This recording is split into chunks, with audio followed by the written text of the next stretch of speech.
கிறிஸ்துவுக்குள் அன்பாய் அழைக்கப்பட்ட அன்புக்குரிய சகோதர சகோதரிகள் அனைவருக்கும் நம்ம பிதாவின் நாமத்தினாலும் நம்ம ரட்சகர் மீட்பராக இருக்கிற இயேசு கிறிஸ்து நாமத்தினாலும் இந்த பெரியன் ஸ்டடிக்கு அன்போடு அழைக்கிறோம். மீண்டும் நம்ம வாழ்நாட்கள்ல ஒரு நாள் சேர்த்து கொடுத்துட்டு சகோதர சகோதரிகளுக்கான செய்த கிருபைக்காக நம்ம பிதாவான தேவனுக்கும் நம்ம ரட்சகர் மீட்பராக இருக்கிற இயேசு கிறிஸ்து வழியை நன்றிகள் இருக்கிறோம். இப்படியே கூடியிருக்கிற அனைத்து பரிசுத்தவான்களுக்கும் கிருபையும் சமாதானம் உண்டாவுகாக்க சொல்லி நமது இந்த கூட்டத்தின் ஜெபத்தை வழிநடத்த முடிய சகோதரன் அருள்மணி நம்ம அனைவர் சார்பாக அன்போடு அழைக்கிறோம்.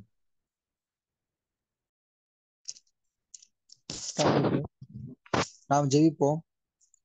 மகா இரக்கமும் கிருபையும் அன்பும் பரிசுத்தமும் வல்லமும் நிறைந்த எங்கள் அன்பின் ஒன்றான மீ தேவனே, எங்கள் ஏக சக்கராதிபதியே, பரிசுத்த பிதாவே, இரக்கங்களின் பிதாவே, ஜோதிகளின் தெய்வமே, ஆனந்த ஞானமுடையவரே, யெகோவாவினும் நாமுள்ள ஒன்றானவரே மீ தேவனே, எங்கள் ஏக சக்கராதிபதியே, அப்பா பிதாவே என்று கூப்பிட பண்ணுகின்ற புத்திர சுவீகரத்தின் ஆவி கூட தந்த எங்கள் ஒன்றான மீ தந்தையே, அப்பா ஒருவருக்கே எங்கள் போதகரும் எங்கள் குருவுமா இருக்கிற நேசகுமார் நாய கட்டளை இயேசு கிறிஸ்து உன்னதமான நாமத்தில் நிலவே மிகுந்த துதிகன சோதர மகிமை யாவையும் இந்த ஒரு இரவு பொழுதிலே நாங்கள் ஏழுத்துள்ளோம் தந்தையே.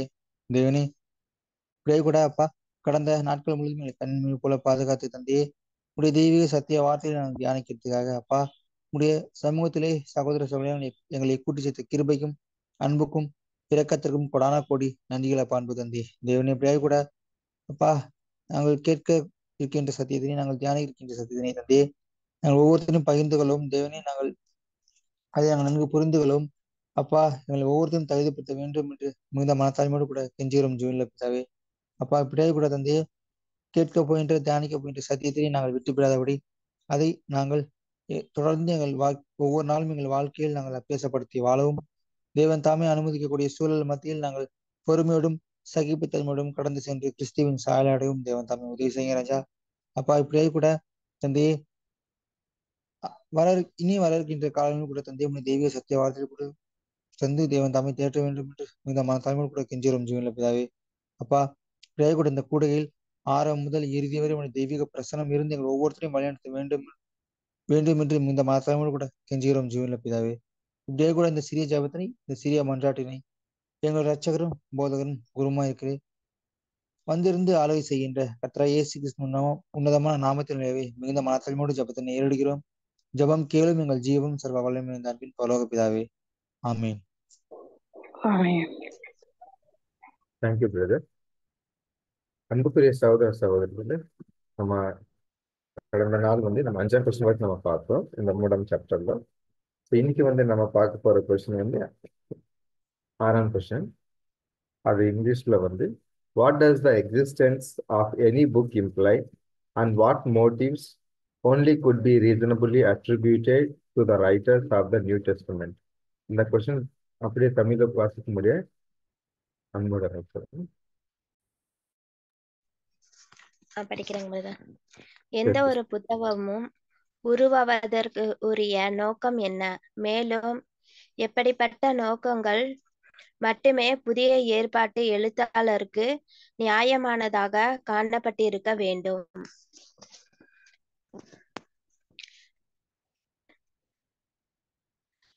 எந்த ஒரு புத்தகமும் உண்டாவதற்கு எழுத்தாளர்களிடம் ஒரு நோக்கம் இருக்க வேண்டும்.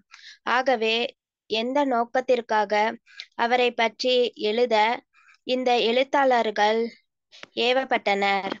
அவர்தான் மரணத்துக்கு ஏதுவான குற்றவாளியாக தீர்க்கப்பட்டு யூதர்களால் அக்கிரமக்காரராக எண்ணப்பட்டு அவர்களுக்குள் இருந்த மத தலைவர்களால் அவர் வாழ தகுதியற்றவராக தீர்ப்பிடப்பட்டு மரிக்க வேண்டும் என்று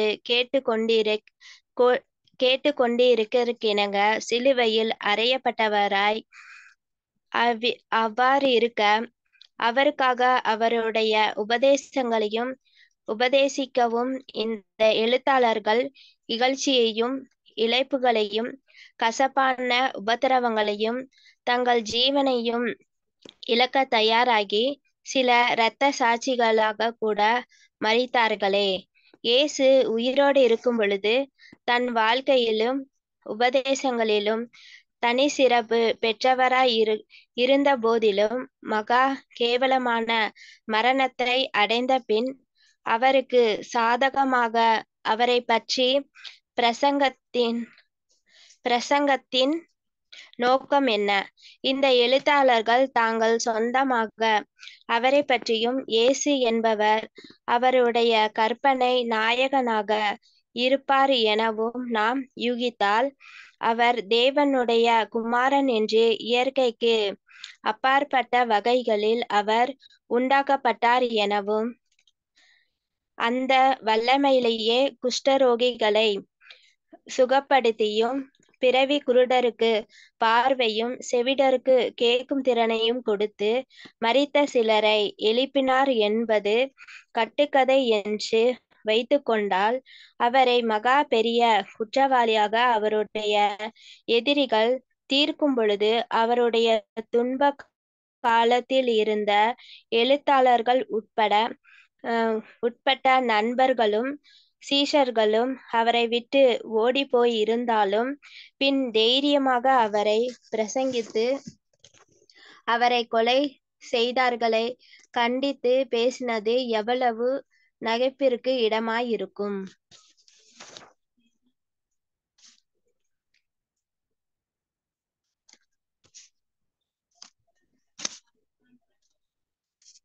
அப்படியே உங்களோட புரிதல் నేను 12 இன்னும் பாக்கியா ஃபுல்லா இருக்கா? படிக்கணுமா? அடுத்த பக்கம் வரைக்கும் இருக்கு.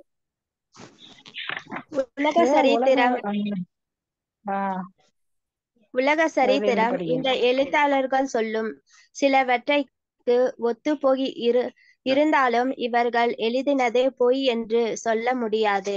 இவ்விதமாக அவர்கள் பொய் சொல்லி இருப்பார்கள் என முடிவெடுப்பவர்கள் இந்த பொய்யை எழுதுவதற்கு அவருடைய நோக்கத்தை நிரூபிக்க வேண்டும். பெயராவது புகழையாவது வல்லமையாவது உலக ஆசீர்வாதங்களையாவது எதிர்பார்த்து அல்ல, நம்பி இப்படி செய்தார்களா? அவருடைய வறுமையும் யூத மத தலைவைகளை விட அவர்கள் தலைவர்களுடைய புகழற்ற நிலைமையை மேற்சொன்ன கருத்துகளுக்கு விரோதமாக இருக்கிறது. மேலும் குற்றவாளியாக மரித்தது மட்டுமல்ல, சமாதானத்தையும் கலைக்கிறவராக யூதர்கள் எண்ணப்பட்டு தம்மை தாமே உயர்த்தாமல் தம்முடைய உபதேசங்களை நிலைநிறுத்துபவர்களுக்கு உலக பிரகாசமான புகழைய ஆசீர்வாதமே கிடைக்கும் என்ற நம்பிக்கை கூட தர முன்வரவில்லை. மாறாக இயேசுவை பிரசங்கித்தவர்களுடைய நோக்கம் அவ்வாறு இருந்ததால் அது பிரசங்கப்படும் பொழுது உபத்திரத்தையும் சிறை வாசத்தையும் அடிகளையும் மரணத்தையும் கொண்டு வந்த போது உடனடியாக அவ்வேளையை நிறுத்தி இருக்க மாட்டார்களே. ஆனால் காரணத்தை அறியும் பொழுது அம்மனுஷர்கள் இவ்வுலக ஆசீர்வாதங்களுக்காக வாழாமல் தங்களுடைய வீடு, புகழ், மேன்மை, வாழ்க்கை அனைத்தையுமே தியாகம் செய்வதுடன் மற்றவர்களை உயர்த்துவதிலும் ஒழுக்க ரீதியாக உண்மையை நிலைய அடைய செய்வதே அவர்களுடைய உண்மை நோக்கமாயிருந்தது. மேலும் கவனிக்கும் பொழுது அவருடைய சாட்சியானது சுத்தமும் உண்மையுமானதும் சாதாரண எழுத்தாளர்களை விட 10 மடங்கு அதிக நம்பிக்கைக்கு பாத்திரமுமானது. அன்றியும் இவர்கள் மூட நம்பிக்கை உடையவர்களும் அல்ல. இவர்கள் புத்தியும் நேர்மையான மனதுள்ளவர்களாக தங்களுடைய விசுவாசத்திற்கு நம்பிக்கைக்கும் தகுந்த காரணத்தை கூறக்கூடியவர்களாய் இருந்து தாங்கள் கொண்டிருந்த எண்ணங்களையும் இசைவாக உண்மை உள்ளவர்களாக நடக்க கடும் முயற்சி மேற்கொண்டார்கள். பின்னாடி இருக்குதாமா? அவ்வளவுதாம்மா.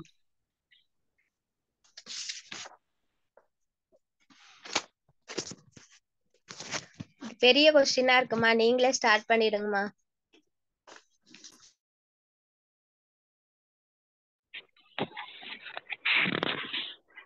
என்ன கொஸ்டின் நமக்கு சொன்னாங்கன்னா, எந்த ஒரு புத்தகமும் உருவாகுவதற்கு ஒரு நோக்கம் இருக்கணும் அப்படின்னு சொல்றாங்க. நிறைய பேரு புஸ்தகம் எழுதுறவங்க ஒரு நோக்கத்தோடு எழுதுவாங்க. அந்த எழுத்தாளருடைய அந்த மதிப்பு, அவர்களுக்கு என்ன உதவி, என்ன அதுல இருந்து நமக்கு புகழ், பெரும் புகழ் இந்த மாதிரி எல்லாம் வரும் அப்படிங்கிற ஒரு நோக்கத்துலதான் எழுத்தாளர்கள் எழுதுவாங்க. இங்க நம்ம அந்த புதிய ஏற்பாட்டு எழுத்தாளர்கள் எப்படி எழுதினாங்கன்னா, அவங்களும் ஒரு நோக்கத்தினாத்துக்காக தான் எழுதினாங்க. அது எந்த நோக்கத்துக்காக எழுதினாங்க அப்படிங்கறதுதான் இங்க நமக்கு போட்டிருக்காங்க. என்னன்னா, நம்முடைய கர்த்தராகிய இயேசு நம்ம முதல்ல பார்த்தோம், போன கொஸ்டின்ல பார்த்தோம். அந்த சீசர்கள் எல்லாம் இயேசுவோடையே கூட இருந்து நேரடியா அவருடைய உபதேசத்தை கேட்டு அவரோடு சாப்பிட்டு அவரோடு கூட ஓமைகள் பகிர்ந்து கொண்டு அப்படியெல்லாம் காணப்பட்டாங்க அப்படிங்கறத நம்ம பார்த்தோம். இப்ப அவங்க என்ன பண்றாங்க அப்படின்னு பாத்தீங்கன்னா, இவ்வளவு செஞ்ச ஒரு கர்த்தராகிய கிறிஸ்துவ யூதர்கள் என்ன பண்ணிட்டாங்கன்னா, அவங்க வாழ தகுதி இல்லாதவர் இவர் மரணத்துக்கு ஏதுவானவர் அப்படின்னு சொல்லி சிலுவையில அறைஞ்சிட்டாங்க. ஆனாலும் அவருடைய சீசர்கள் என்ன பண்ணாங்கன்னு பாத்தீங்கன்னா, இப்படி இயேசு கிறிஸ்துவ அறைந்தாலும் சிலுவையில கொன்னாலும் அவருக்காக இவங்க கூட என்ன பண்ணாங்கன்னு பாத்தீங்கன்னா, அவரை பத்தி பேசுறதுக்கோ அவரை உபதேசிக்கவும் அவர் செய்த சகல காரியத்தையும் சொல்றதுக்காகவும் அவங்களும் அடிபட்டாங்க, இரத்த சாட்சியாக எல்லாம் மரிச்சாங்க. அப்போ ஏன் அப்படி மறிக்கணும்? ஒருத்தரை அவரு நிராகரிக்கப்பட்டு அவர் அக்கிரமக்காரன்னு எல்லாராலும் கருதப்பட்டு அவரை சிலுவையில் அறைஞ்சவரை இவங்க ஏன் அப்படி சாட்சியாக இருக்கணும் அப்படின்னு அவங்க சொல்றாங்க. இப்போ ஒருவேளை இவங்க பொய்யாக கற்பனையாக இவர் தேவனுடைய குமாரன் தான், இவரு பிறவி குருடனெல்லாம் குணப்படுத்தினாரு, செவிடரெல்லாம் செவி திறக்க பண்ணாரு அப்படின்னு ஒரு கட்டுக்கதையா அப்படி சொல்லியிருந்தாக்கா கூட இவங்க இவ்வளோ கஷ்டப்பட்டு துன்பப்பட்டு ஏன் இவரை பத்தி சாட்சியா இருக்கணும் அப்படின்னு ஒரு கொஸ்டின் நாங்க வைக்கிறாங்க. அப்போ உலக சரித்திரத்துல இருக்கிற எழுத்தாளர்கள் எல்லாரும் இந்த சத்தியத்தை பொய் அப்படின்னு சொன்னாலும் கூட அது பொய்யாக இருக்க முடியாது அப்படின்னு அவங்க சொல்றாங்க. ஏன் அப்படின்னா, அவர்கள் தலைவருடைய புகழற்ற நிலை மேற்சொன்ன கருத்துக்கு விரோதமாக இருக்கிறது. மேலும் குற்றவாளியாக மறித்ததும் அல்லாமல் சமாதானத்தை கலைக்கிறவராக யூதரால் எண்ணப்பட்டு தன்னைத்தானே உயர்த்தாமல் அப்படிங்கிறார். ஒருவேளை நம்முடைய கர்த்தர் இவ்வளவு பாடுகள் துன்பங்கள் பட்டாலும் யூதர்களால மறித்தாலும் அவர் தன்னை எந்த இடத்துலயும் புகழ்ந்தோ மதிப்பாவோ பேசல. இன்னும் பாத்தீங்கன்னா அவன் தன்னுடைய சீசர்களுக்கு அவர் வைத்து போனது என்னன்னா, நீங்க நல்லா என்னை பத்தி சாட்சியா என்னை பத்தி புகழா ரொம்ப உங்களுக்கு நீங்க செஞ்சீங்கன்னா உங்களுக்கு நல்ல ஆசீர்வாதம் எல்லாம் கிடைக்கும் அப்படின்னு ஒரு நம்பிக்கையை வச்சுட்டு போனாரானா அது கூட இல்லை. அந்த மாதிரி கூட கர்த்தர் செய்யல. அப்போ இயேசுவை பிரசங்கிக்கிறதுக்கு ஒரு நோக்கம் எப்படியாதான் இருந்திருக்கும் அவங்களுக்கு. இவ்வளவு அடிபட்டு இவ்வளவு சிறைவாச்சம் போய் இரத்த சாட்சிய மறித்து அப்படி ஊழியம் செஞ்சாங்கன்னா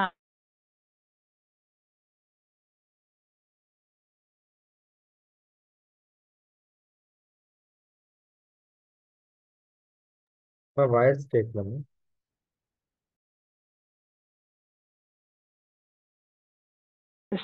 பிரதர் இப்ப கேக்குதுமா? ஓகே, பாருங்க, அந்த அளவுக்கு அவங்க சாட்சியா இருந்தாங்கன்னா அப்ப ஏதாவது காரணம் அங்க இருந்திருக்கணும் இல்லையா? அப்ப எவ்வளவு முயற்சி எடுத்து அவங்க செஞ்சாங்க. அப்போ அந்த நோக்கம் எவ்வளவு பெரிய நோக்கமா இருந்தது. உண்மையே அவங்க என்ன பண்ணாங்க பாத்தீங்கன்னா, நிலைநிறுத்த இவ்வளவு தியாகமும் அவங்க செஞ்சாங்க அப்படிங்கறதுதான் இந்த பாடத்தினுடைய அர்த்தமா இருக்கு. Thank you brother. Thank you sister. Next யாரு சொல்ல வரீங்க? Additional points. பிரதர், இதுல அடிஷ்னல் பாயிண்ட் சொல்லணும் அப்படின்னா இத பத்தி எழுதின அவருடைய சீஷர்கள் கேக்குதா பிரதர்? இத பத்தி எழுதின சீஷர்களுடைய நோக்கம் என்னவா இருந்துச்சு அப்படின்னா எல்லா உலகத்துல வந்து ஒரு புத்தகத்தை எழுதும் போது ஒரு நோக்கத்தோட எழுதுவாங்க. அதன் மூலமா அவங்களுக்கு பேர் புகழ் இந்த மாதிரி நிறைய விஷயம் கிடைக்கும். ஆனா இதை எழுதிட்ட அவர்கள் வந்து தேவனுடைய ஒரு நோக்கத்தை அவங்க உணர்ந்தவர்களாக இயேசு கிறிஸ்துடைய அந்த மகிமையை உணர்ந்தவர்களாக தான் எழுதியிருக்காங்க. ஆனா அவர் மரிச்ச ஒரு சமயத்திற்கு நம்ம ஒரு கற்பனைக்கு போனோம் அப்படின்னா அவர் ஒரு வாழ தகுதியற்றவர் அப்படின்னு சொல்லிட்டு கல்வர்களோட அவர் வந்து சிலுவையில் அறையப்பட்டார். அப்ப அந்த சூழ்நிலையில அவங்க இந்த அளவுக்கு தைரியமா எழுதியிருக்காங்க அப்படின்னா இது ஒரு சாதாரண விஷயமே கிடையாது. இன்னைக்கு நம்ம பல நூற்றாண்டுகளுக்கு அப்புறம் நம்ம பார்க்கும்போது நம்மளால இயல்பா அதை ஏத்துக்க முடியுது. ஆனா அந்த அந்த நேரத்துல அவங்க பலவிதமான எதிர்ப்புகளுக்கு மத்தியில அந்த உண்மையான தேவனுடைய திட்டத்தையும் அந்த சத்தியத்தையும் அவர் யாருன்ற ஒரு விஷயத்தையும் அவங்க சாட்சியா எழுதியிருக்கிற ஒரு விஷயங்கள் தான் சுவிசேஷம் அப்படின்றது ஒரு அடிஷனல் பாயிண்ட் இருக்கு. Thank you. Thank you sister. Next any brothers and sisters?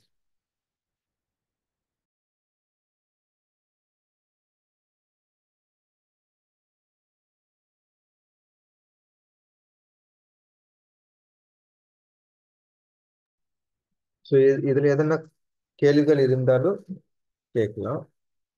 புரிஞ்சிச்சுன்னா நம்ம பார்க்கலாம்.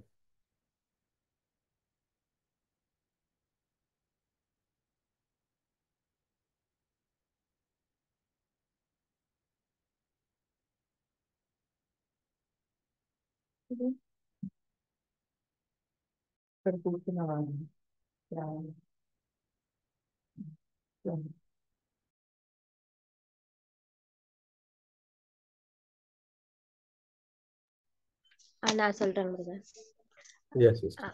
சிஸ்டர் சொன்ன மாதிரிதான் எந்த ஒரு புக்கு எழுதுனா கூட அவங்களுக்கு ஒரு நோக்கம் இருக்கும். அட்லீஸ்ட் அது வந்துட்டு நிறைய பேர் படிக்கணும், அது சேல் பண்ணணும், அது மூலியமா பணம் வரணும், அந்த மாதிரி எல்லாம் எதிர்பார்ப்பாங்க. ஆனா வந்துட்டு நம்மளுக்கு வந்துட்டு வேதாக புத்தகம் வந்துட்டு அப்படி எழுதப்படவில்லை அப்படின்னு சொல்லிட்டு பாக்குறோம். ஆனா வந்துட்டு இயேசு கிறிஸ்து வந்து யூதர்கள் வந்து ஏத்துக்கல. அவங்க வந்துட்டு என்ன சொன்னாங்கன்னா அக்கிரமக்காரெல்லாம் சொல்லியிருக்காங்க. அப்படியெல்லாம் வந்துட்டு மத தலைவர்கள்லாம் அவரை வந்துட்டு ரொம்ப இழிவா கூட பேசியிருக்காங்க. அப்புறமேல அவங்கள வந்து சிலுவையில கூட அரைஞ்சிருக்காங்க. அப்படியெல்லாம் பட்டு அவர் வந்து இறந்திருந்தா கூட அவரோட உபதேசங்கள் வந்துட்டு அந்த எழுத்தாளர்கள் வந்து இகழ்ச்சிக்கும் அந்த உபத்திரவுக்கும் அந்த அவங்க வந்துட்டு ஜீவனை கூட இழக்கிறதுக்காக நேரி இருந்தா கூட அவங்க நிறைய ரத்த சாட்சிகளா அவர் சீசர்கள்லாம் இறந்திருக்காங்க. அப்படி இருந்து கூட அவர் கூட இருந்து பாடுகளை எல்லாம் அனுபவிச்சு எல்லாமே அவரு இயேசு கிறிஸ்து கூடயே இருந்து அவர் செஞ்ச அடையாள அற்புதங்கள் எல்லாத்தையுமே பார்த்து இருந்தா கூட அவங்க வந்துட்டு எழுதும் பொழுது அது வந்து ஒரு கதாபாத்திரமாகவோ ஒரு கதாநாயகனாகவோ அவங்க வந்து நினைச்சு எழுதல. ஏன்னா அவங்க கூடயே இருந்திருக்காங்க. இயேசு கிறிஸ்து எவ்வளவு அற்புதம் எல்லாம் பண்ணியிருக்காங்க. குஷ்டரோகிகள் எல்லாம் குணப்படுத்திருக்காங்க. கண்ணு இல்லாதவங்களுக்கெல்லாம் கண்ணு தெரியற மாதிரி பண்ணியிருக்காங்க. அவரை வந்து பிடிக்க வந்த ஒரு போச்சேவகனை கூட காதை வந்து வெட்டும் பொழுது அதை கூட அவர் வந்துட்டு அவருக்கு வந்துட்டு அதை வந்து சரி பண்ணி கொடுத்துருக்காரு அப்படின்லாம் கூட நம்ம பார்த்திருக்கோம். அப்படியெல்லாம் அவர் கூட இருந்து கூட அவங்க வந்துட்டு சீஷர்கள் வந்துட்டு அவர் வந்துட்டு ஃபர்ஸ்ட் ஸ்டார்டிங்ல வந்துட்டு அவரை விட்டு எல்லாரும் ஓடிட்டாங்க. ஆனா ஓடி போனா கூட அவர் வந்து இறந்து 3ஆம் நாள் உயிர் பெற்று வரும் பொழுது அப்போ கூட இருந்த சீஷர்கள்லாம் அவரை பார்த்திருக்காங்க. அப்ப பார்த்து கூட அவரை வந்து தைரியமா இந்த புக்கை வந்து எழுதியிருக்காங்க. எழுதி கூட எல்லா இடத்துக்கும் போய் அவரை பத்தி சுவிசேஷமா எல்லாத்தையுமே பிரசங்கம் பண்ணியிருக்காரு. அப்படி இருக்கும் பொழுது அவர் தான் வந்துட்டு உண்மையான இயேசு கிறிஸ்து. அவரு வந்துட்டு இந்த உலகத்துக்கு வந்துட்டு ராஜாவா வரப்போறவரு வந்திருந்தவரு அப்படின்னு கூட அவங்க வந்துட்டு எழுதியிருக்காங்கன்னு பார்க்கும் பொழுது இது உண்மை சம்பவமா தான் தெரியுது அப்படின்னு சொல்லிட்டு எனக்கு புரியுதலா இருக்கு பிரதர். Thank you sister. மற்ற சகோதர சகோதரிகளே உங்கள் கருத்துக்கள் இருந்தால் தெரிவிக்கலாம். பிரதர் நான் சொல்றேன். இந்த புத்தகம் வந்துட்டு அப்போ வந்துட்டு அநேக ஒரு எழுத்தாளர்கள் நிறைய பேர் எழுதினாங்க. அதெல்லாம் உண்மை சம்பவம் தான். அது ஃபர்ஸ்டே அவங்க எழுதினாங்க. இதுல வந்துட்டு இந்த யூதரை வந்துட்டு என்ன பண்ணாங்க, இது எங்க தப்பு இருக்குமோன்னு சொல்லிட்டு அவங்கள ரொம்ப அதான் காத்துட்டே இருந்திருக்காங்க எப்போ தப்பு இருக்குதோ தப்பு கண்டுபிடிக்கலான்ட்டு. பட் அது எதுவுமே உண்மையாகல. கரெக்டாக அது அது எழுதினபடியே நடந்து முடிஞ்சிருக்குது. இப்போ வந்துட்டு அப்போ வந்துட்டு இந்த ஜீசஸ் அவர் சிஸ்டர் கூட இருக்கும்போது அவர் என்னதான் எழுதியிருந்தாலும் அவர் நம்பிக்கையோடு இருந்தாலுமே அவர் வந்து பிடிக்க போகும்போது வந்து எல்லாம் விட்டுட்டு ஓடி போயிட்டாங்க. அந்த டைமில் கூட விட்டுட்டு ஓடி போயிட்டாலுமே மறுபடியும் அவர் இறந்த பிறகு மறுபடியும் இவங்க எல்லா சீக்கிரம் ஒன்றாக செய்து மறுபடியும் அந்த புஸ்தகத்தை மறுபடியும் எழுதியிருக்கிறாங்க இல்லையா. அது எழுதி அது அது உண்மையாக இருக்குதுன்ட்டு நிரூபிச்சிருக்கிறாங்க. ஸோ அவங்க வந்துட்டு நம்புகிறாங்க அவங்க. ஸோ அதுதான் நான் புரிஞ்சிருக்கிறேன். Thank you brother. Karthi brother, Arul brother, any points?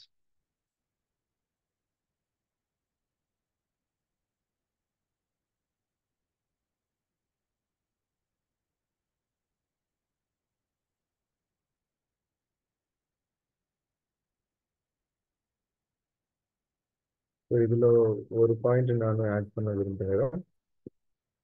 So அப்பேற்பட்ட அந்த சூழ்நிலை ரொம்ப ஆப்போசிட் சுச்சுவேஷன்லவும் அந்த சீஷர்கள் வந்து இந்த பெந்தைக்கோஸ்து நாளுக்கு அப்புறம் பார்த்தா அவங்க ரொம்ப வைராக்கியமா யார் இயேசு கிறிஸ்துன்னு அங்கே கொலை பண்ணியிருக்கிறாங்களோ அவங்க நடுமுலவே அவங்க தான் தேவனோட குமாரன் அப்படி கிளைம் பண்ணி பிரசங்கிக்கிறாங்க அப்படின்னு நம்ம இதுல பார்க்கலாம். ஸோ இது நிஜமாவே தேவனோட வல்லமை அங்க வேலை செஞ்சுச்சு. ஸோ அவங்க புரிஞ்சுக்கிறாங்க. ஸோ இதோட உண்மை தன்மை புரிஞ்சுட்டு அதுக்கப்புறம் அவங்களோட லைஃப் போனாலும் பரவாயில்ல, ஸோ இது டெம்பரரி லைஃப், ஸோ அந்த மேலான ஓட்டத்துக்கு முடிக்கணும் அப்படியோட வைராக்கியமோட அவங்க அந்த ஊழியம் வந்து செஞ்சிருக்கிறாங்க அப்படி நம்ம இதுல பார்க்கலாம். வேற எதனா பாயிண்ட்ஸ் இருந்தா அட்மிட் பண்ணிட்டு பேசலாம். இல்லை இது கிளியர் ஆச்சுன்னா நம்ம அடுத்த கொஸ்டின் பார்க்கலாம்.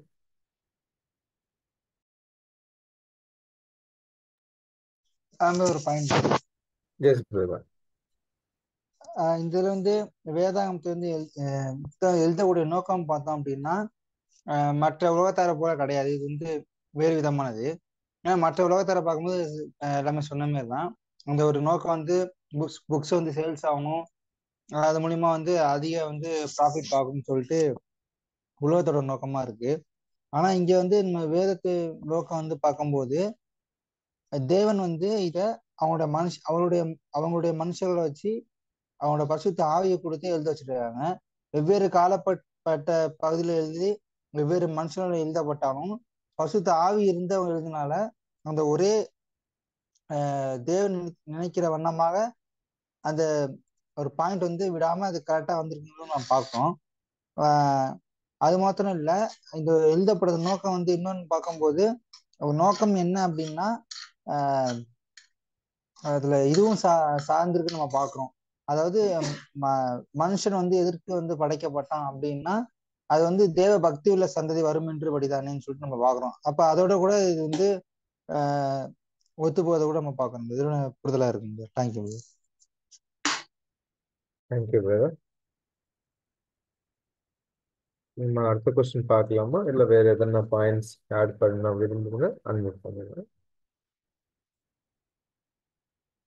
அடுத்த கொஸ்டின் பார்க்கலாம் brother. Okay mister, thank you. 7th question.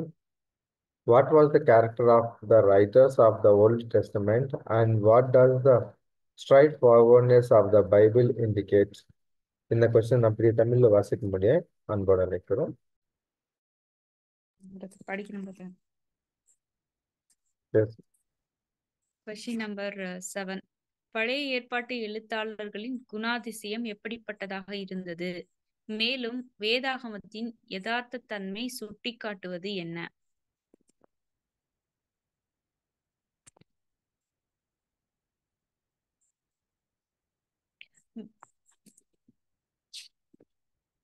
மேலும் நாம் இங்கு குறிப்பிட்டது பழைய ஏற்பாட்டு பல்வேறு எழுத்தாளர்களுக்கு பொருந்தும். அவர்கள் முக்கியமாக தேவனுக்கு உண்மையுள்ளவர்களாய் இருந்தவர்களில் குறிப்பிடத்தக்க மனிதர்கள். அவர்களை பற்றிய சரித்திரத்தில் அவர்களுடைய தன்னடக்கத்தையும் உண்மையான வாழ்க்கையும் புகழ்ந்து பேசுகிறது போலவே அவர்களுடைய பலவீனங்களையும் குறைகளையும் கண்டித்து பாராபட்சமில்லாமல் எடுத்துரைக்கின்றது. சத்திய வேதம் ஒரு மத ஏற்பாட்டில் உள்ள மக்களின் பயபக்திக்காக உருவாக்கப்பட்ட சரித்திரம் என்று நினைப்பவர்களுக்கு அது ஆச்சரியத்தை அளிக்கக்கூடியதாக இருக்கிறது. மேலும் வேதம் சத்தியம் என்று சொல்லப்படுவது போல அது யதார்த்தம் உள்ளதாகவும் இருக்க வேண்டும். அது வஞ்சகமாக ஏமாற்றுக்காரர் எழுதிய புத்தகமானால் அவர்கள் மனிதரை மேன்மைப்படுத்தி குற்றமில்லாதவர்களாகவும் சிறந்த மனிதர்களாகவும் எழுதி தாங்கள் எழுதியது தேவ ஆவியினால் ஏவப்பட்டு எழுதப்பட்டது என்று சித்தரித்திருப்பார்கள். ஆனால் வேதத்தில் அவ்வகையான காரியங்கள் இல்லாமல் நியாயமான சாட்சியாக அதை வாசிப்போரை வஞ்சிக்கவோ ஏமாற்றவோ வேண்டும் என்ற நோக்கம் அதில் இல்லை. அடுத்த பேராகிராஃப் இருக்கா?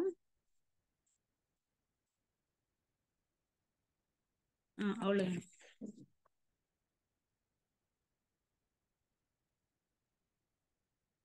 எப்படி உங்களோட கூறுகள் ஷேர் பண்ணிக்கலாம் சிஸ்டர். இது பழைய ஏற்பாட்டு பத்தி கேக்குறாங்க. பழைய ஏற்பாட்டு எழுத்தாளர்கள் பத்தி அவங்கள பத்தி இங்க சொல்லும் போது அவங்க எப்படிப்பட்டவங்களா இருக்கிறாங்கன்னா, ஒரு தன்னடக்கம் உள்ள உண்மையான ஒரு வாழ்க்கை வாழ்ந்த ஒரு நபர்களா இருக்கிறாங்க. இப்ப பல்வேறு பழைய ஏற்பாட்டு எழுத்தாளர்களை நம்ம அவங்க வாழ்க்கையை பார்க்கும்போது இந்த இடத்துல ஒரு எழுத்தாளர் ஒரு விஷயத்தை எழுதும்போது பாசிட்டிவா இருக்கிற விஷயங்களை தான் அதிகமா எழுதுவாங்க. ஆனா வேதத்துல பாத்தீங்கன்னா அந்த நபர்களுடைய பலவீனங்கள் குறைகள் எல்லாமே அதுல எழுதப்பட்டிருக்கு, பாரபட்சம் இல்லாம. அப்படின்னு நம்ம பார்க்கும்போது இது தேவனுடைய ஆவியினால ஏவப்பட்டு அவங்க எழுதியிருக்காங்க. அவங்க சுயமா எழுதல. சோ ஒருத்தர் சுயமாக எழுதிட்டு இது தேவனுடைய ஆவியினால எழுதப்பட்டதுன்னு சொல்லி எந்த ஒரு மக்களையும் அவங்க வஞ்சிக்கல அப்படின்னு நம்ம பாக்குறோம். ஏன்னா இது சத்திய வேதம் அப்படின்னு சொல்லும் போது அது ஒரு உண்மைத்தன்மை இருக்கு. இது ஒரு ஏமாற்றுத்தனமோ இல்ல ஒருத்தரை மேன்மைப்படுத்துறது ஒருத்தரை குற்றப்படுத்துறது அப்படி கிடையாது. இது பாரபட்சம் இல்லாம தேவனுடைய ஆவியினால எழுதப்பட்டது அப்படின்ற ஒரு விஷயத்த நான் சொல்லிட்டேன். Thank you sister. நெக்ஸ்ட் யார் சொல்ல வரீங்க? Additional points. சொல்லுங்க. நம்ம முதல்ல பார்த்தது புதிய ஏற்பாட்டுல உள்ள அந்த நபர்களை பத்தி அங்க முக்கியமான எழுத்தாளர்களை பத்தி சொல்லியிருந்தது. இப்போ நம்ம பார்க்க போறது பழைய ஏற்பாட்டில் உள்ள எழுத்தாளர்களை பத்தி சொல்லியிருக்கிறாங்க. அவங்க எப்படியாப்பட்டவங்களாக இருந்தாங்க, அவங்க இந்த புக்கு பழைய ஏற்பாட்டு புக்கு எழுதும் போது அவங்க எப்படியெல்லாம் ஒவ்வொருத்தரை பத்தியும் எழுதினாங்க அப்படின்றதான் இங்க கொடுத்திருக்கிறாங்க. இப்போ ஒவ்வொரு அந்த எழுத்தாளர்களும் ஒவ்வொரு மனிதர்களை பத்தியும் அவங்களுடைய உண்மை சம்பவத்தை தப்பாகவும் சரியா இருக்கிறத சரியாகவும் எழுதியிருந்தாங்க. இப்ப ஆரோனுடைய அந்த 2 மகன்களை பத்தி அங்க நம்ம பாக்குறோம். அவங்க என்ன பண்ணிட்டாங்க, அந்நிய நெருப்பை கொண்டுட்டு அங்க பலிபீடத்துல வச்சாங்க, அதனால தண்டிக்கப்பட்டாங்க. அதை எழுதியிருக்கிறாங்க. அதே போல ஏலி பாக்குறோம். ஏலினுடைய குமாரர்கள் அந்த ஆசாரிய அந்த இதுல செய்யும்போது அவங்க தேவனுக்கு விரோதமான பொல்லாங்கான காரியங்கள் எல்லாம் செஞ்சாங்க, அதனால அவங்க தண்டிக்கப்பட்டாங்க. அது அங்க எழுதியிருக்கிறாரு. அதே போல சவுல பாக்குறோம். அதே போல தாவீது பண்ணின தப்பு அது அங்க எழுதியிருக்கிறாரு. இது மாதிரி சாலமோன், இது மாதிரி ஒவ்வொருடைய மனிதர்களுடைய தவறுகளையும் அவங்க செய்த நன்மையும் 2ஐயும் சேர்த்தே எழுதியிருக்கிறாங்க. அப்போ ஒரு எழுத்தாளர்கள் அந்த உண்மைத்தன்மையை அங்க காமிக்கிறாரு. அப்ப வேதம் பாத்தீங்கன்னா ஒரு சத்தியம். அப்ப உண்மையே அங்க எழுதுறாங்க அப்படிங்கறத இங்க நமக்கு அழகா சொல்றாங்க. வேற மத்தவங்களா இருந்தா என்ன பண்ணிருப்பாங்க, அந்த எழுத்தாளர்களை புகழ்ந்து மதிப்பா எழுதி அவங்க என்ன சொல்லியிருப்பாங்கன்னா நல்லா உயர்ந்த சிறந்த மனிதர்களாக எழுதி இது நாங்க பரிசுத்தாவியினாலதான் எழுதினோம் அப்படின்னு சொல்லியிருப்பாங்க. ஆனா இவங்க இந்த எழுத்தாளர்கள் உண்மைய அப்படியே சத்தியத்தை சத்தியமாக அங்க எழுதியிருக்கிறாங்க அப்படிங்கறதான் இங்க நம்ம பாக்குறோம்.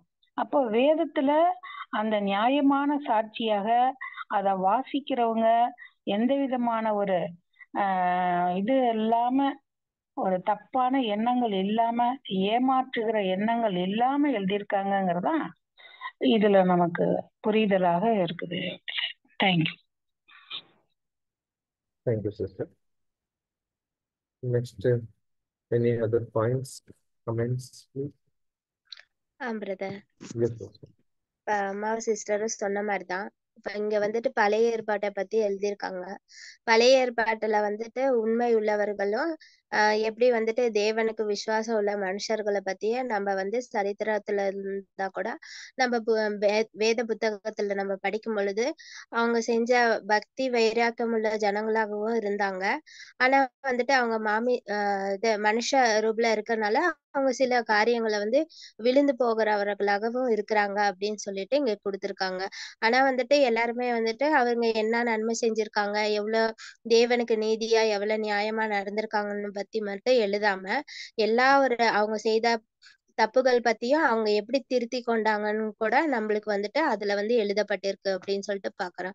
அப்ப பார்க்கும் பொழுது அம்மா சொன்னாங்க, நிறைய பேர் சொன்னாங்க. இப்ப தாவீது பார்க்கும்போது தாவீது வந்து தேவனுக்கு ஏற்ற மனுஷனாக தான் இருக்கிறாரு. அவர் வந்துட்டு எப்பயுமே தேவன்கிட்ட போயிட்டு பிரார்த்தனை பண்ணிட்டு தான் ஒவ்வொரு விஷயத்தையும் செஞ்சுட்டு இருந்தாருன்னு சொல்லிட்டு பாக்குறோம். அப்ப வந்து ஒரு இடத்துல வந்து ஒரு தப்பு பண்ணிடுறாரு. அப்ப வந்து கூட நாத்தானுக்கு போயிட்டு தேவனுக்கு எதிராக நீ இந்த மாதிரி செஞ்சுட்ட அப்படின்னு சொல்லும்போது அவர் வந்து உடனே மனம் திரும்புறத கூட நம்ம இங்க பாக்குறோம். அதே போலதான் வந்துட்டு புதிய ஏற்பாட்டுல பார்க்கும்போது சவுல் வந்துட்டு இயேசு கிறிஸ்துவோட விசுவாசிக்கிற ஜனங்களுக்கு எவ்வளவு ஒரு துன்பங்க கொடுத்தாரு, எவ்வளவு ஜனங்களை வந்து வெற்றி கொண்டாரு அப்படின்னு கூட அதுல கூட அவரே வந்து ஒரு சாட்சியா கொடுக்கறத கூட நம்ம படிச்சிருக்கோம். அதே மாதிரிதான் பார்க்கும்பொழுது அவங்க செஞ்ச தப்புங்களை கூட இங்க வந்துட்டு வேதாகமத்துல எழுதியிருக்காங்க. நல்லது மட்டுமே அவங்க வந்துட்டு எழுத கிடையாது. அப்ப வந்துட்டு தேவனுக்கு ஏத்த மனுஷங்க கூட ஒரு சில காரியங்களை வந்து விழுந்து போகிறதுக்கு வந்துட்டு வாய்ப்பு இருக்கு. அத கூட அவங்க வந்து எப்படி வந்து விசுவாசிச்சுட்டு எப்படி உடனடியாக அவங்கள சரிப்படுத்திக்கிட்டாங்க அப்படின்னு சொல்லிட்டு படிக்கும் பொழுது இது வந்துட்டு நம்மளுக்கு ஒரு சாட்சியா கூட இருக்குது. நம்மளும் வந்துட்டு ஒரு சில காரியங்களை வந்து விழுந்து போகிறதுக்கு வாய்ப்பு இருக்கு. இருந்தாலும் நம்ம வந்துட்டு அதை வந்து தேவன்கிட்ட சொல்லி அறிக்கையிட்டு நம்ம அதை கூடிய பாவ மன்னிப்பை நம்ம பெற்றுக்கிட்டோம்னா அது ஒரு சாட்சியா இங்க வந்து திகழ்தா நான் இந்த இதுல புரிஞ்சுக்கிட்டேன் brother. Thank you. Thank you sister. Next யாரும் சொல்ல வரீங்க? Additional points.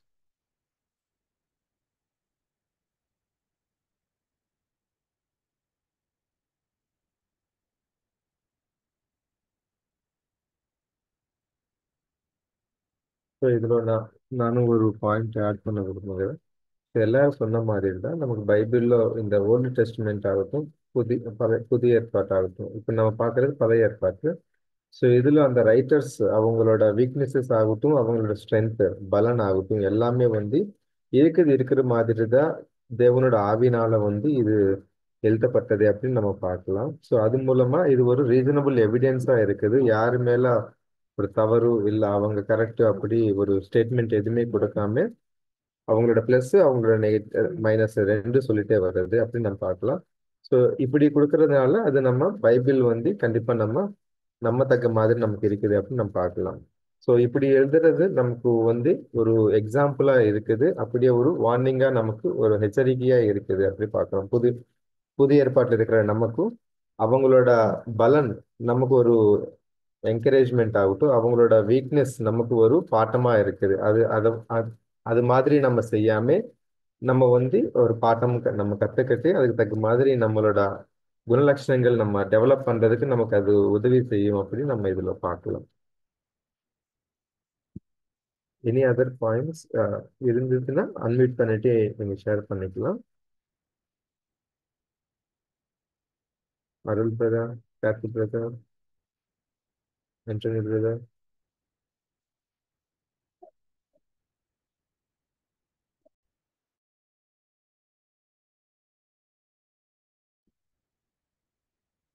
இதுல எதனா கேள்வி இல்லை எதனா டவுட்ஸ் இருந்தாலும் நம்ம கேட்கலாம். இல்லைன்னா நம்ம புரிஞ்சிச்சுன்னா நம்ம அடுத்த கொஸ்டின் பார்க்கலாம்.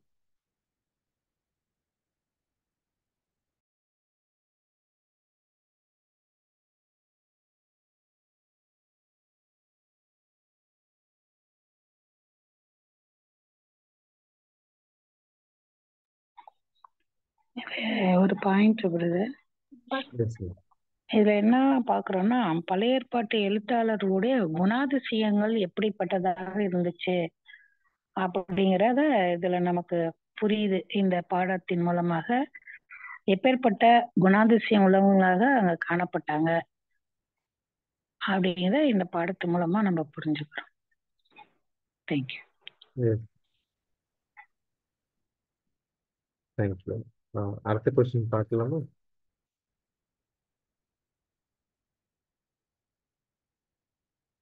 Okay Okay. நம்ம வந்து இப்போ 8ஆம் கொஸ்டின் பார்க்க போறோம். Having considered that the Bible was written by men whose motives were apparently pure, what would logically be the next step in our examination of the Bible? இந்த question அப்படியே வாசிக்க முடியாது, அன்போட ஆலோசனை.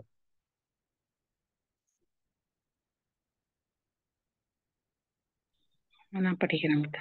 Okay. வேதாகமம் பரிசுத்த மனுஷர்களால் எழுதப்பட்டுள்ளது என்று ஒப்புக்கொள்ளப்பட்டிருக்க நியாயமாக வேதாகமத்தின் மீதான நம்முடைய ஆராய்ச்சியின் அடுத்தபடி என்னவாக இருக்க வேண்டும் அப்படின்னு இங்க கொஸ்டின் கேட்டிருக்காங்க.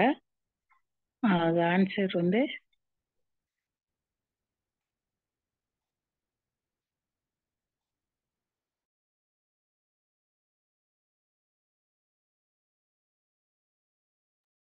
பேராகிராஃப் படிங்கம்மா.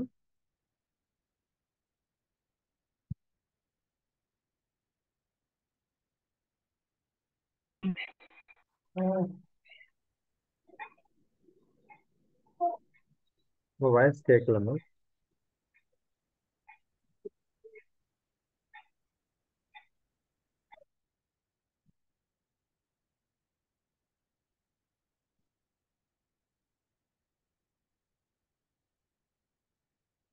சிஸ்டர் வாய்ஸ் கேட்கலாமா? நெக்ஸ்ட் யாரான படிக்க முடியுமா? படிக்கலாம்.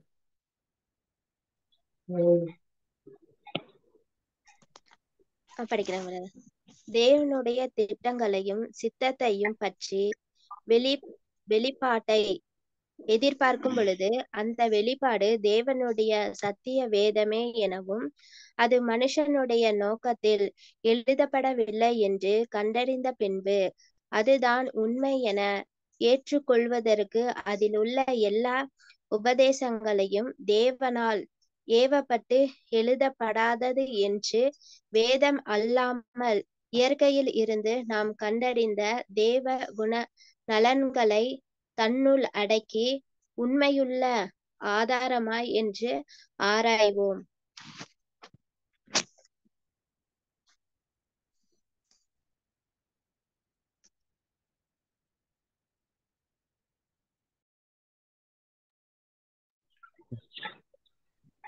பிரதர் அது ஒரு பேராகிராஃப் தானே பிரதர்?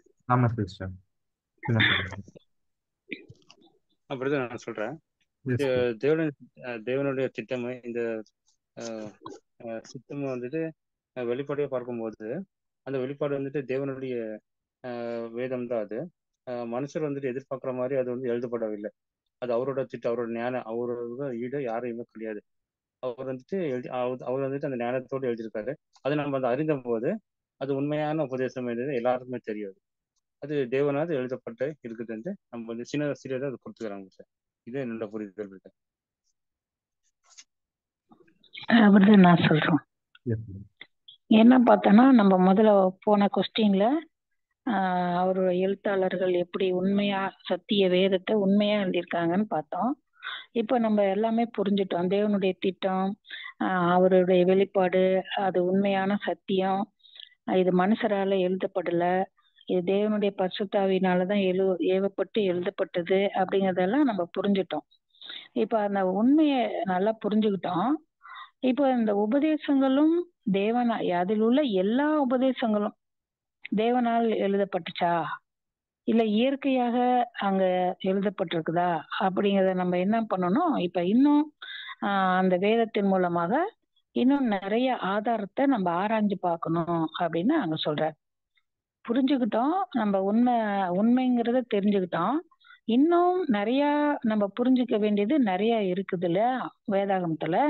அது எல்லாமே தேவனால் எழுதப்பட்டதா இல்ல இயற்கையாக அங்க இருக்கா அப்படிங்கறத நம்ம இன்னும் நிறைய படிச்சு புரிஞ்சுக்கணும் அப்படின்னு இங்க சொல்ற. ஆராயலாம் அப்படிங்கிறார். Thank you. Thank you, sister. Next, any other points?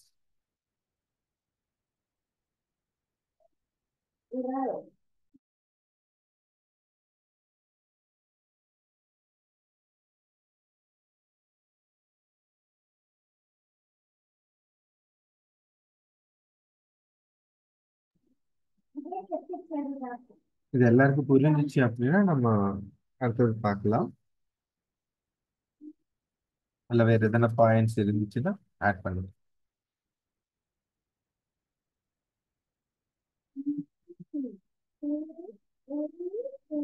பாராகிராஃபா தான் பிரதர் இதுக்கு புரிஞ்சுக்கும்னு நினைக்கிறேன்.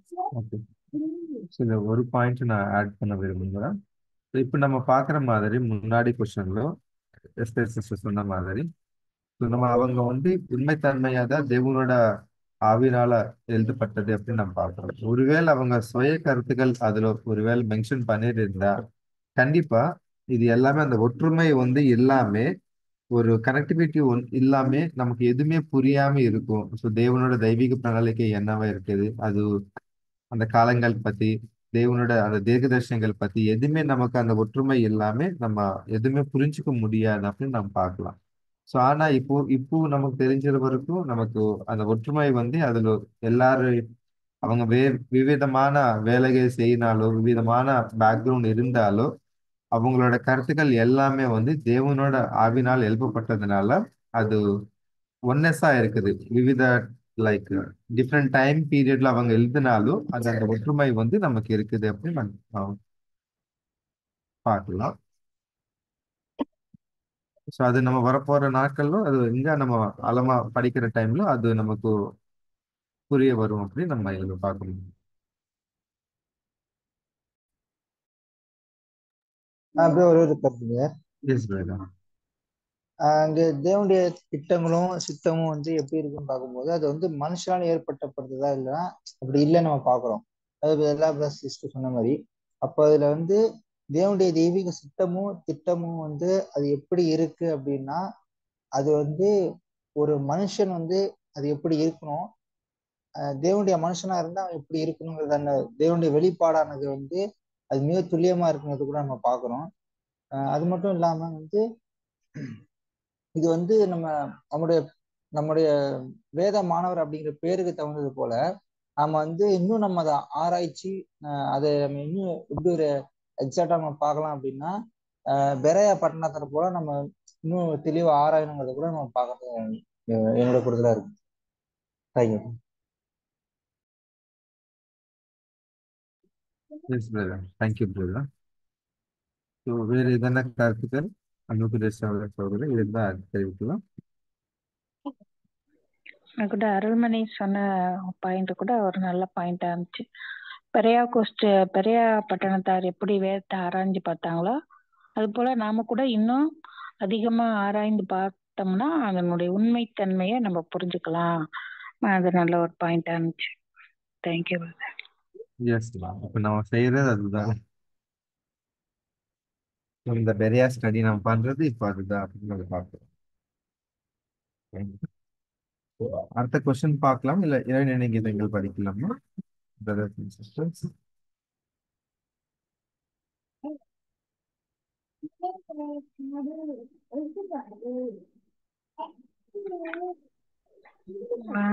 எல்லாரும் என்ன சொல்றாங்க? ஓகே, அதே சிஸ்டர் அருள் சிஸ்டர். பிரதர் இரவின் இணைய கீதங்கள் படிக்கலாம் பிரதர். அடுத்த வாரம் எல்லாரும் வருவாங்கல்ல, அப்ப 9th கொஸ்டின் பாத்துக்கலாம். Okay sister, okay. இப்போ நீங்களே இரவே நினைங்கீதங்கள் படிங்க சிஸ்டர். அப்படியே முடிவுச்ச பத்திரம் நடக்கும் முன்னாடி சகோதரன் ஆண்டோனி அவர்கள் நம்ம அனைவர் சார்பாக அன்போடு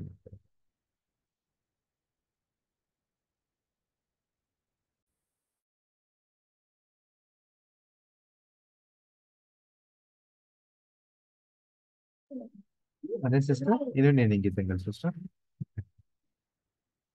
படிக்கிறாங்க பிரதர். ஓகே. இரவின் இணைய கீதங்கள்.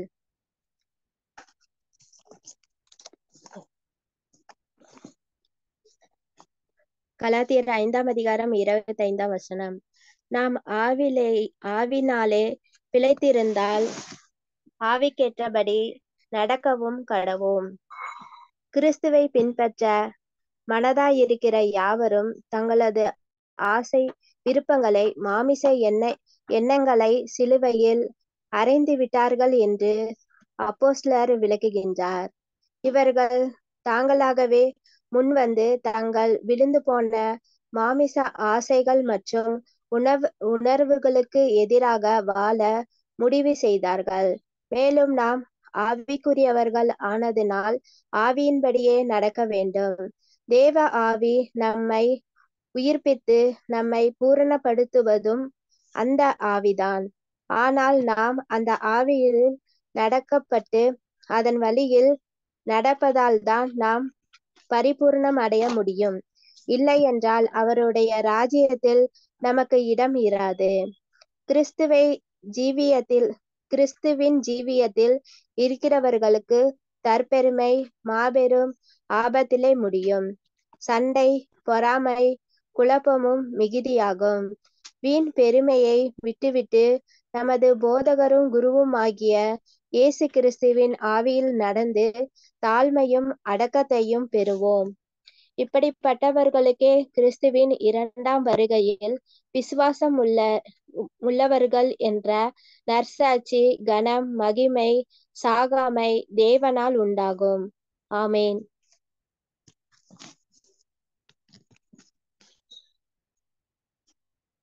நம்ம யாவரும் பரமபிதாவுக்கு ஜெபம் செய்வோம். மகா கிருபை இருக்கும் அன்பு நிறைந்த பரலோக பிதாவே, உமக்கே துதி கனம் மகிமை எல்லாம் எங்கள் இரட்சகரும் மீட்பரும் போதவருமான உம்முடைய ஒரே பேரான இயேசு கிறிஸ்துவின் மூலமாக அர்ப்பணிக்கிறோம் தகப்பனே. அப்பா பிதாவே, மீண்டுமாக இந்த ஒரு நாளை கொடுத்து எங்களை ஒன்றாக சேர்த்து உம்முடைய வேதத்தின் உள்ள சத்தியங்களை தெரிந்து கொள்வதற்கு செய்து வருகின்ற கிருபைக்காக உமக்கு கூட நன்றி தேவனே.